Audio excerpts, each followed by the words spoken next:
नमस्ते साथीहरू सबैलाई के छ आरामै हुनुहुन्छ होला। म शक्ति कामी। हाम्रो एउटा वीरगन्जबाट हाम्रो सरले है यो अर्डर दिनुभएको यो त किचन नाइफ है। यदि हजुरहरूलाई नि चाहिन्छ भने हामीलाई सम्झिनु होला। उहाँको यो मात्रै होइन, यो 15 पिस छ। उहाँको एउटा खोडा पनि छ है। एकदमै उहाँले राम्रो बनाइदिनु भनेर मैले एकदम दामी फिनिसिङ निकालेर बनाइदिएको छु।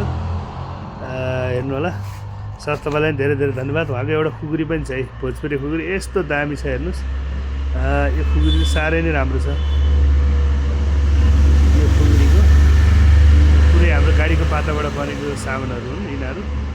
हजुरहरूलाई चाहिन्छ भने हजुरहरूले पनि अर्डर दिन सक्नुहुन्छ।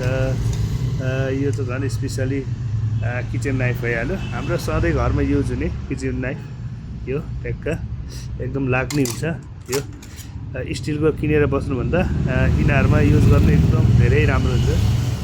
धार अलिअलि लगाए पनि धार तुरुन्तै आइहाल्छ। धन्यवाद साथीहरू सबैलाई।